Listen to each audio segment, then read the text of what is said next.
Madame, Messieurs, merci de nous rester fidèles sur votre chaîne WAB Info TV. J'ai le plaisir aujourd'hui de recevoir un invité dans cette émission. Aujourd'hui, on va parler d'un sujet d'actualité. Récemment, les chefs d'État de la région ont décidé de proroger le mandat de la force régionale de l'EAC dans l'Est de la RDC. Nous avons invité Robert Zioua Banza. Il est coordonnateur provincial adjoint de la jeunesse de Ensemble pour la République et chargé des communications. Je rappelle qu'il est aussi suppléant de Espoir Ngaluke qui est candidat député national en ville de Goma. Monsieur Robert, bonjour et bienvenue dans cette émission. Bonjour Monsieur Gloire et merci à tous qui nous suivent à la maison.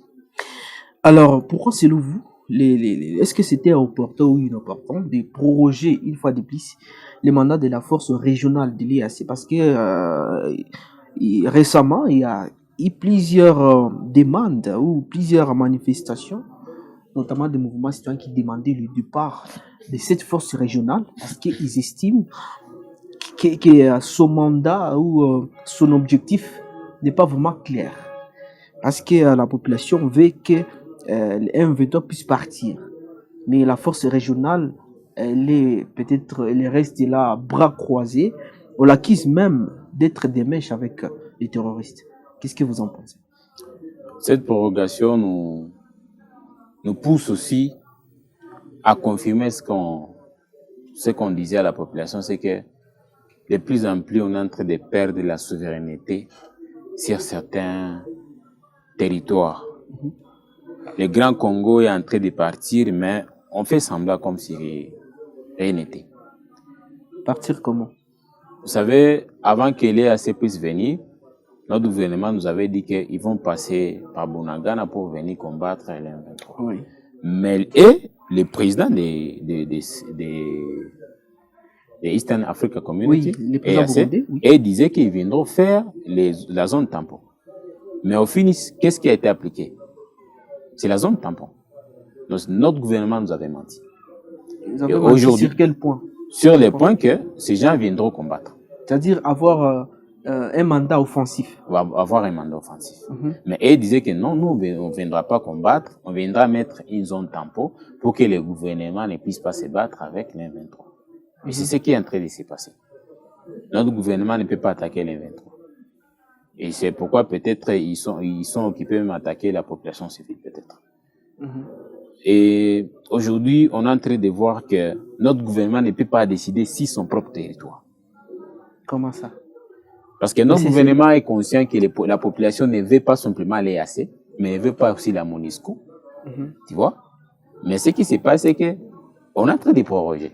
On vient de proroger jusqu'au mois de décembre. Oui. Et suite très qu'on va encore proroger. Parce que si vous avez suivi une déclaration récente du président du Kenya, c'est qu'ils partiront, ils sentiront qu'il y aura déjà la sécurité ici.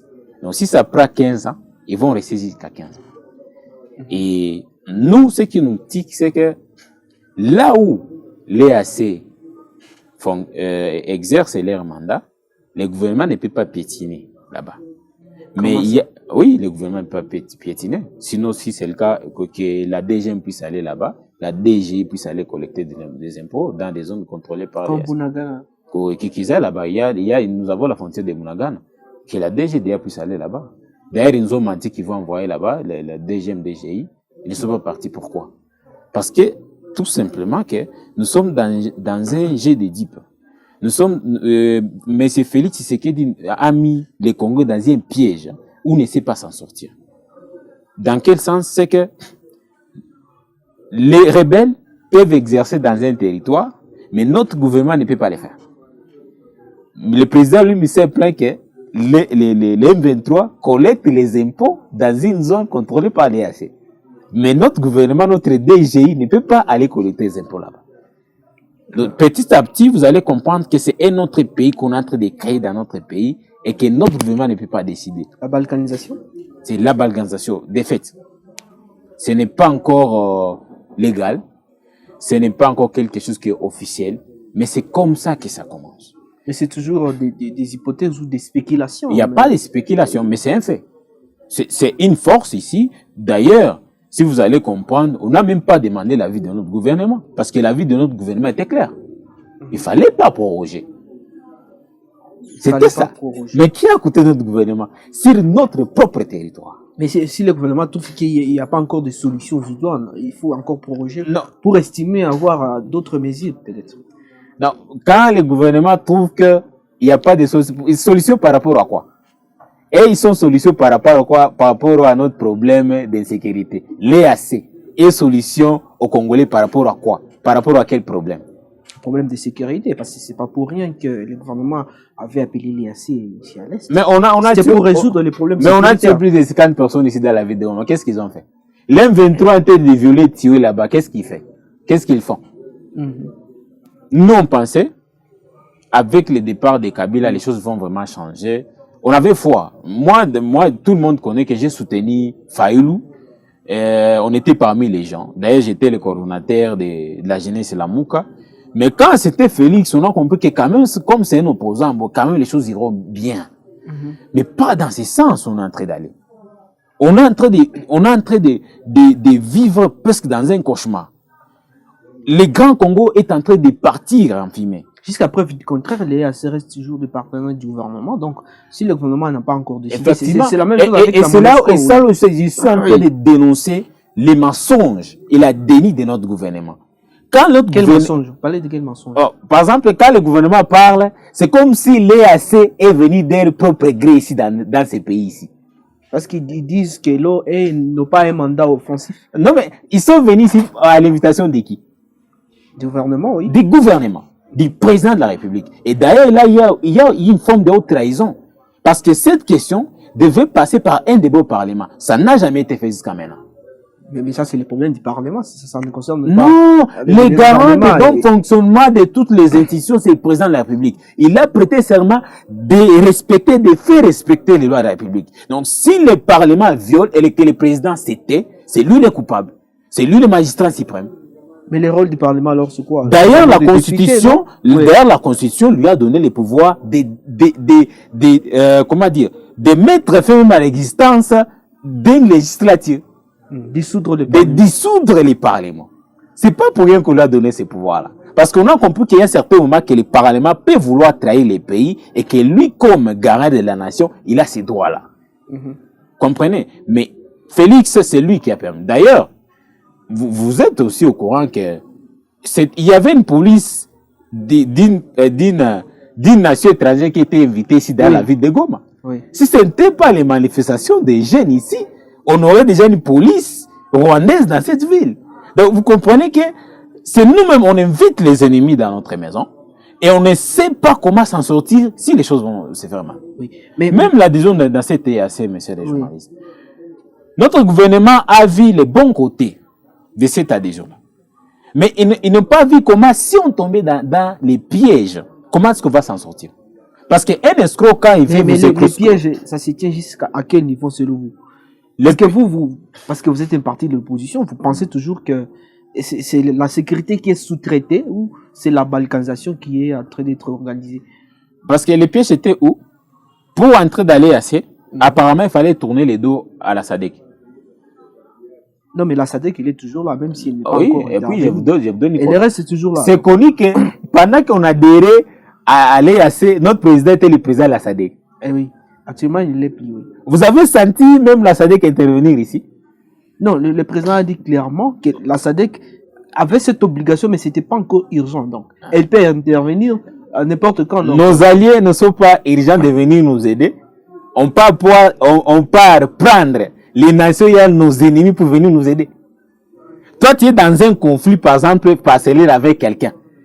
Mais tu peux prendre tes ennemis pour venir t'aider, pour t'attirer tes amis. Les ennemis, c'est le Rwanda. Non, mon cher frère. Pas mon cher frère, l'histoire récente de ces pays dit clairement que en 1998, il y a des pays qui se sont ligués pour prendre des forces et les pouvoirs au Congo. Parmi lesquels nous avons le Rwanda, l'Ouganda, le Burundi étaient parmi. Mais parmi les pays qui nous ont sauvés, tout le monde connaît, il y a le Zimbabwe, il y a l'Angola, il y a la Namibie. Et ce qui fait en sorte que même toutes les guerres ici qu'on a pu combattre et avoir des victoires, ce sont des pays qui nous ont appris, même en 2013, pour combattre les M23 ici. il y a eu la brigade d'intervention qui était constituée par la SADC. Des Nations Unies, oui. Et pour vous dire que, comment est-ce que les choses sont graves, c'est que cette force-là est à Mubambiru jusqu'à maintenant. Exactement, oui. Pourquoi on n'a pas fait en sorte qu'on puisse activer encore les mandats de cette force-là? Au lieu d'aller amener, et puis vous allez voir, pour que Bunagana puisse tomber, il y avait la main de l'Ouganda, non? C'est connu de tout le monde. La frontière est là, tout le monde est connu comment est-ce que l'Ouganda avait comploté. Mais quelle est la force de l'AC qui est déployée à Bunagana pour le moment? C'est l'armée ougandaise. Mais il faut qu'on puisse expliquer déjà combien de fois que notre grand Congo est en train de partir. Et puis, ce qui me fait beaucoup peur, c'est que quand vous avez un gouvernement qui n'arrive pas à assumer ses erreurs et qui met ses erreurs au dos des autres, cela prouve qu'on est très loin de la solution. Parce que pour réparer une erreur, il faut d'abord accepter qu'on avait quand même commis une erreur pour qu'on puisse la réparer. Mais nous, ce n'est pas le cas. La faute, c'est les autres. On n'arrive pas à organiser notre armée, c'est le Rwanda.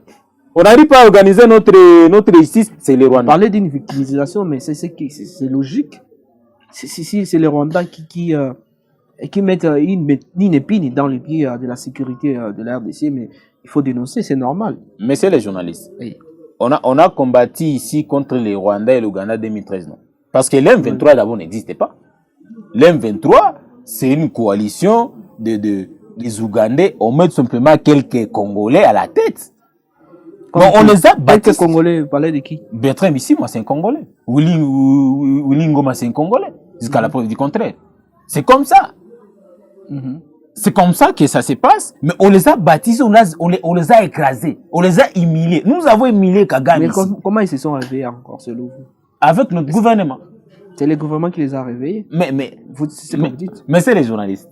Notre gouvernement a invité l'M23 défait, écrasé. Il n'y a pas de preuves. Humilié. Non, il y a toutes les preuves. Il y a toutes les preuves. Il y en a. Vous n'en avez pas? Non, on en a.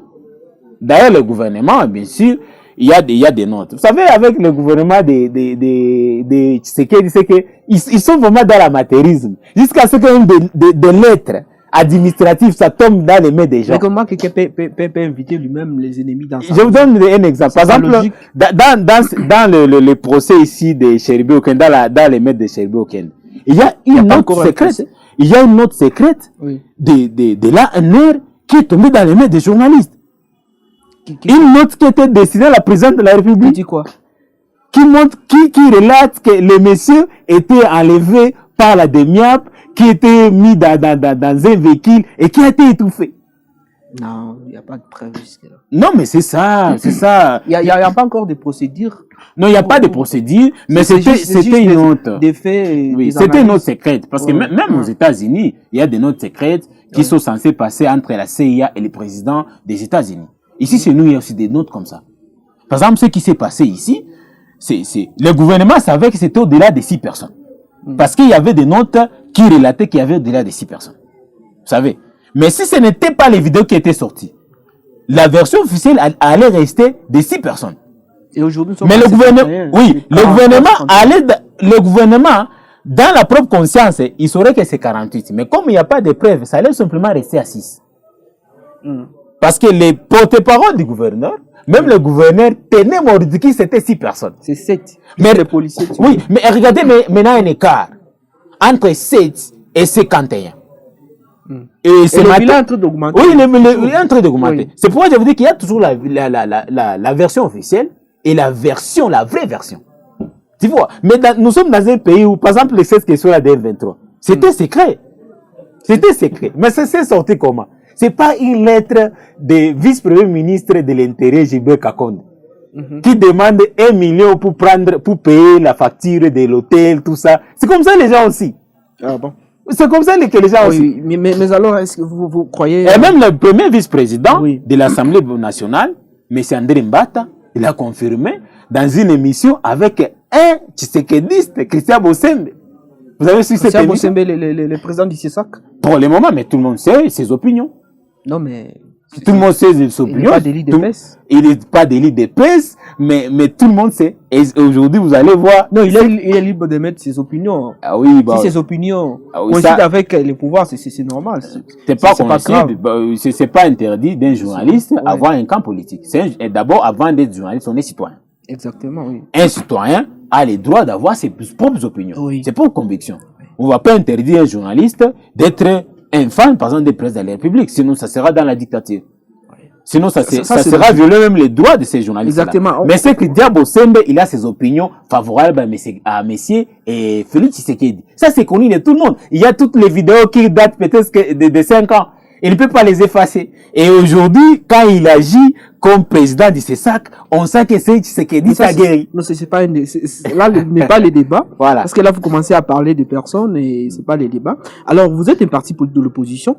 Maintenant, quelle est votre proposition alors maintenant pour contribuer à la résolution des problèmes de sécurité dans la région? Parce que l'EAC, elle est toujours là.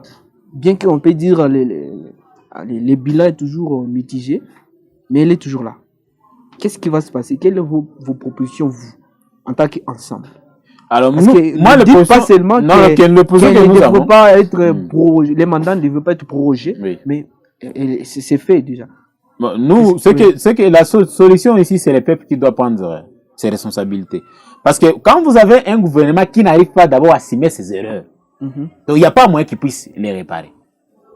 Mais c'est nous parlons, même nous sommes dans la famille. Il y a des fois que nous commettons des erreurs. Oui. Même il y a des fois que même nos parents commettent des erreurs. Mais qui arrive d'abord à comprendre que j'ai commis une erreur, que je dois réparer. Mais notre gouvernement jusqu'à maintenant n'a jamais accepté, c'était une erreur. Mais D'aller adhérer. L'erreur, c'est vous qui le dites. Attends. Le gouvernement peut dire que c'est pas une erreur. C'est pas une erreur. Oui, oui. Avoir une force ici, payée gracieusement, et qui ne fait rien. Je vais vous donner une confidence. Monsieur le journaliste, tu sais où sont soignés les militaires des DAC quand ils tombent malades? C'est où? À Skyborn. C'est où? C'est parmi les meilleurs hôpitaux ici, chez nous, dans la région. Ça se trouve où? Ici à Goma. Oh. Ça se trouve, je pense que dans la ville. Mais où sont soignés nos militaires, nous, les militaires congolais? Mais il y a un hôpital, les militaires ici, à Kakatindo, monsieur. Mais moi, je peux vous dire que, allez demander militaire. Il te dit clairement que... Et puis les militaires... L'hôpital de Kakatindo est équipé aussi. Ah oui, mais un militaire te dit ceci. Au lieu d'aller se faire soigner là-bas, même un policier, au lieu d'aller se faire soigner là-bas, vaut mieux que je puisse sortir mon propre argent pour aller soigner dans un dispensaire. Parce que si je pars là-bas, on ne va pas me prendre en considération. Pourquoi? Je ne sais pas, il faut les demander, il faut organiser une émission pour les demander. Je ne peux pas répondre à cette question-là. Mais il faut aller les demander. Mais ces militaires-là de EAC, vos propositions alors? Les militaires-là de EAC, ils sont payés gracieusement et il ne faut absolument rien. C'est comme les militaires de la MONUSCO. Ils sont payés gracieusement, il ne faut absolument rien. Mais on a tué aussi les gens parce qu'ils voulaient que ces gens-là puissent partir. Oui, mais ça, c'est un fait maintenant. Qu'est-ce que vous... La proposition pour nous, c'est on doit donner simplement au peuple congolais. Parce que nous, on ne peut pas donner la proposition à ce gouvernement parce qu'ils n'écoutent pas. Non, mais... Ils n'écoutent pas. Mais les présidents consultent tout le monde. Ah, mais il veut toujours donner ses propositions. Mais la population... Il y a des députés de l'opposition à l'Assemblée. Ah oui, mais est-ce qu'on écoute l'opposition ici, dans ce pays ici? Mais il y a la démocratie, personne... On donne la parole à tout le monde. Mais c'est les journalistes. Si vous êtes censé poser les questions. Moi, mes questions que je pose, ce sont les auditeurs ou les téléspectateurs qui vont répondre. Non, c'est à vous de répondre aux questions. Vous ne pouvez pas poser des questions. Oui, parce qu'il y a des choses qui me dépassent, je suis obligé de poser aussi des questions. Parce que moi, comme je suis de l'opposition, si je dis que l'opposition n'est pas écoutée, on va dire que je suis en train de me victimiser. Mais vous savez, les juges dans ces pays, les souverains primaires, c'est le peuple. Le peuple. C'est le peuple qui doit savoir, est-ce que vraiment on écoute l'opposition? L'opposition avait catégoriquement été contre cette affaire de l'EAC. Mais on nous a parlé de la diplomatie agissante. Vous vous souvenez? On ne parle plus. Oh, la diplomatie agissante, tout ça. On ne parle plus. On nous avait dit non, c'est bien bon d'aller là-bas, mais il faut que nous puissions prendre des garde-fous. Vous pensez que le gouvernement n'a pas cédé pied sur terre? Non, notre gouvernement... Le cerveau du gouvernement fonctionne. Non, mais il fonctionne quoi? Il n'est pas fou quand même. Non, mais il n'est pas fou. Ce sont des gens qui ont fait 37 ans dans la rue. Ils essayent tout. Et c'est erreur. Un gouvernement de serre. On essaie de toucher partout. Mais On ne sait pas ce mais qu'on dans le touche. gouvernement, il n'y a pas que l'IDPS. On mélange tout. Il n'y a pas que l'IDPS. Je vous rappelle qu'Ensemble aussi a participé à un certain moment au gouvernement. Le premier gouvernement, je parle de Sam Aloukonde 1. Ensemble était là. Alors, monsieur le journaliste, pas de l'opposition, moi, ils sont pas de l'IDPS. oui, moi, je Oui. pense que dans ces pays, il va falloir qu'à un certain moment que nous puissions être sérieux. Moi, j'aimerais demander aux Oui, on va chuter, on n'a pas beaucoup de temps, oui. téléspectateurs qui puissent aller voir les discours du président quand il avait appelé aux consultations pour créer l'Union sacrée. Mais il avait appelé. C'était un discours patriotique. Hein. Exactement. C'était un discours, si le président avait suivi ce qu'il avait dit, le Congo serait différemment d'aujourd'hui. J'appelle tout le monde à suivre cette vidéo-là. C'est dans le sens patriotique que nous avons dit non. Si un président dit qu'il faut que désormais que ces pays ici, il n'y ait plus la corruption.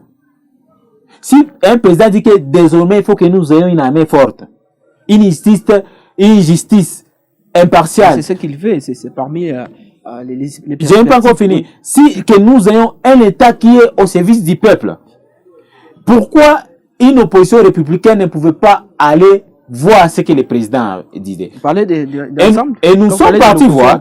Mais malheureusement, en voyant maintenant les contenus maintenant du discours là, on a vu que c'était de l'escroquerie. On a vu que c'était un frappe. On voulait simplement mener les gens, vous savez, amener les gens pour se débarrasser de Kabila parce que le problème c'était Kabila. Et nous aussi on considérait que le problème c'était Kabila parce que d'ailleurs les peuples avaient vomi Kabila. On se dit que c'est bon, il fallait que nous puissions les dégager. Aujourd'hui, les peuples vomit, tu sais qu'est dit. Pas dans ce sens-là. Parce qu'aujourd'hui, il a dit la corruption. Vous avez vu un rapport qui est sorti ici. Oui. On est devenu le pays le plus corrompu au monde. Le plus corrompu? Oui. Lisez le dernier rapport qui est sorti. Parmi les plus corrompus, pas les plus corrompus. Moi, je vous dis. Vous exagérez. En Afrique, on est devenu le premier. Pas les premiers quand même. Moi, je vais lire le rapport, mais je ne pense pas que nous sommes les premiers. Vous allez lire. Oui. On est devenu les premiers corrompus, pas les deuxièmes. En Afrique. En Afrique. Ah bon? On va lire le rapport ou... Moi, je peux pas. Vous allez chercher les pays les plus corrompus en Afrique pour le moment en 2023. C'est la RDC. Et pourtant, parmi les cas de charge, Nigeria, je pense. C'est parmi... Non, mais le Nigeria, nous, on est déjà devant lui. On est déjà devant les Nigériens. Nous, on a excellé dans la corruption. On a vraiment excellé. Et pourtant, l'Union sacrée a été créée pour qu'on puisse lutter contre ça. Et le président a créé un service d'ailleurs à la présidence pour lutter contre la corruption. Mais même la personne qu'on a nommée, il a été corrompu, il a été arrêté. La personne qu'on a nommée pour lutter contre la corruption, il a été lui-même corrompu. Vous savez, peut-être on peut terminer par là avec une petite blague de cette machine-là qu'on a supposé créer. Oui. On est arrivé en Italie, ça a identifié. Aux États-Unis.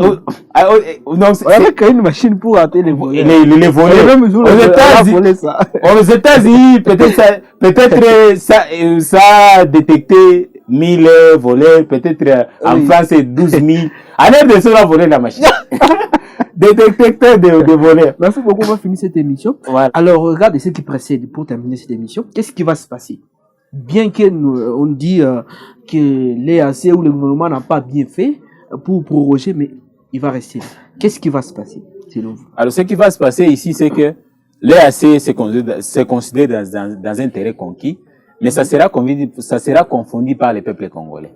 Le peuple congolais va chasser d'abord Tshisekedi au pouvoir. Il va mener quelqu'un là qui va lui donner un ultimatum. Vous parlez de quel peuple? Nous parlons du peuple parce congolais. Que tout le monde utilise les peuples comme marché-pied. Non, même l'opposition. Non, pas le pouvoir parle du peuple. Moi, je parle de ce peuple-là qui achetait un chapati à 100 francs, qui l'achète à 500 francs pour le moment. Je parle de ce peuple-là qui avait 15 000 francs, qui avait 10 $. Aujourd'hui, quand il a 15 000 francs, il a presque 7 quelque chose. 7 $ quelque chose. Vous savez? Je parle de ce peuple-là. Ce peuple-là qu'on a promis l'emploi et qui reste au chômage. Je parle de ces millions de jeunes qui ont étudié et qui n'ont aucun espoir aujourd'hui. C'est ce peuple-là que je parle. Je parle à ces millions de peuples de l'Est qu'on a promis la paix et qu'on n'a pas fait. Je parle à ces millions... La paix, les progressifs, ne vient pas par baguette magique. Mais c'est les journalistes. C'est un processus. Mais quand on a pris le pouvoir, ces pouvoirs ici, Mais quand même, le gouvernement contrôlait Bunagana. Le gouvernement contrôlait Massis. Nous, chez nous, ça Massis sont cultivés. Mais pour nous maintenant, cultiver où? C'est le peuple va d'abord chasser ces messieurs ici. Et puis, nous, quand on va prendre le pouvoir, mais les on va présidents de donner... la République, quand même, il ne faut pas dire ces messieurs, quand même. C'est un monsieur. Mais pas ces messieurs. Ah non, c'est messieurs. C'est un manque de respect. Non, c'est pas un manque de respect. Je ne l'ai pas insulté. Il faut que nous puissions aussi... Donc, ces messieurs, ça vous les dédaignez. Le président de la République, c'est un serviteur du peuple. Exactement, mais pas dire c'est un monsieur. C'est pour dire que comme si c'est un vaurien, non. Ce n'est pas un vaurien. C'est ce que j'ai dit, c'est un vaurien. Il faut dire monsieur le président. Ah non. Si j'ai dit monsieur, il n'est pas président. Si j'ai dit je n'ai pas dit ça. Si j'ai dit la façon dont vous le dites. C'est monsieur. Du coup, il n'est plus président. Alors, ces messieurs-là, ça ne passe pas. Et c'est parmi aussi les choses que nous devons changer en Afrique. Un président, c'est serviteur du peuple. Ce n'est pas un boss. Exactement, mais pas ce monsieur. Un président, ce n'est pas un boss du peuple. On n'en disconvient pas. C'est ça. C'est un monsieur qui est au service du peuple. Il faut dire, on va chasser le président de la République. Bon, je peux dire ça comme Dieu, mais c'est la même chose. Dis-le alors. Je peux dire, on va chasser le président de la République. Voilà, là, je peux dire qu'on va chasser M. Chilombo. Voilà. Je peux dire qu'on va chasser ces messieurs. C'est toujours celui-là. Messieurs. Pas ce monsieur. Monsieur le président de la République. Il sera chassé par le peuple qui a souverain dans votre mandat. Et puis, le président qui va prendre maintenant le pouvoir, je pense que la première des mesures, ça sera de donner un délai très court. En 30 secondes, on finit, oui. C'est à la MONUSCO. Et c'est Roumain ici qui ont tué les gens à Ndocho. Non, c'est pas non, mais les preuves sont là. On parle pas des Roumains, on parle des soldats des FARDC et de GIR. Et non, il y a des forces spéciales. Non, mais on n'a pas indexé les drones qui ont circulé, c'est pour les Roumains. On ne doit pas mais on les a pas vidéos dans des vidéos. Ils étaient sur le terrain aussi. Mais on les a pas vidéos, monsieur. On n'avait pas de bien sûr, il y a les vidéos qui montrent que c'est la force spéciale de M. Chilombo qui est allé sur le terrain pour mener cette mission-là. Bon, voilà, il y a déjà une procédure, il y a déjà un procès. Non, mais ça, c'est similaire des produits. Vous savez, une équipe gouvernementale était ici pour se rendre compte. Mais c'est pour marquer les choses. C'est un peu de voir comment est-ce qu'on va camoufler que le président ne puisse pas indexer. Mais le gouverneur a été rappelé là. Mais c'est les journalistes, dis-moi. Oui. Le commandant de la GER, c'est qui? Mais il a été arrêté, non? Selon la nôtre là. Mais il a été arrêté. Non, il a été arrêté. Le commandant de la GER, c'est le président de la République. Ça dépend directement du président de la République. Il ne faut pas qu'on puisse induire en erreur la population. C'est le président de la République. Donc alors, vous dites qu'il a été, il a reçu un ordre du président, c'est ce que vous voulez dire? Non, cette force spéciale était formée en Israël, était déployée ici, au Congo. C'est pour aller combattre les ennemis. Pourquoi ils sont venus dans une manifestation? Sans que le président ne puisse pas donner l'ordre. Je vous ai dit qu'il y a un procès en cours, on le saura. Si c'est le cas, les ministres si la JR est quittée de leur propre chef à Kinshasa pour venir ici, aller dans une manifestation, donc on est dans la jungle maintenant. C'est encore plus grave. Donc on peut être reçu dans les marchés Virunga et les militaires vont débarquer, ils vont tuer et partir. C'est encore plus grave. On le saura parce que pour preuve, il y a le numéro 1 de GIR ici, il a été arrêté. Mais ça, je vous pose la question, ou bien je pose la question aux auditeurs. Si les vidéos n'étaient pas sorties, est-ce que les gens seraient arrêtés? Mais bon. Non. Ils seraient toujours. Parce que le porte-parole, il a clairement dit qu'ils ont agi avec professionnalisme. Là, c'est très grave. C'est très grave. Professionnalisme. C'est très grave. C'est très grave. Oui. Donc, je suis en colère. Malheureusement, quand j'aborde ces sujets-là, j'ai envie de pleurer, mais on est quand même obligé. Oui, ça a touché tout le monde. Voilà. Même de tous les camps, en fait, et de l'opposition. Oui, moi, c'est quelqu'un de l'île de presse, quelqu'un ici à Goma dit non, avec ça, comment on va défendre le président? Voilà. Avec ça. C'est toute la force spéciale de la garde républicaine. C'est une tache d'huile qui vient de rester. Terrible. Voilà pourquoi le gouvernement a été rappelé. Pour des ah, ça pour marquer les choses. Ça, c'est pour marquer les choses. C'est pour marquer les choses. Il nous prend pour des idiots. Ça, c'est clair, il nous prend pour des idiots. Merci beaucoup. Dans 10 secondes, quel est votre message de la fin? Pour le message de la fin, tenez bon le peuple congolais. La victoire finit toujours dans les camps du peuple. Merci beaucoup. Madame, messieurs, nous sommes arrivés à la fin de cette émission. J'ai le plaisir de recevoir Robert Zouabanza, le coordonnateur adjoint de Ensemble pour la République, il est chargé de communication. Il est aussi suppléant de Espoir Ngalukié, qui est candidat aux élections législatives en ville de Goma. C'est un plaisir de vous servir dans cette émission, monsieur Robert. Merci d'avoir accepté notre invitation. Mais c'était moi pour un plaisir d'être ici. À vous tous, je vous dis merci de nous avoir suivis. Je vous fixe un autre rendez-vous la semaine prochaine avec le même plaisir. Au revoir.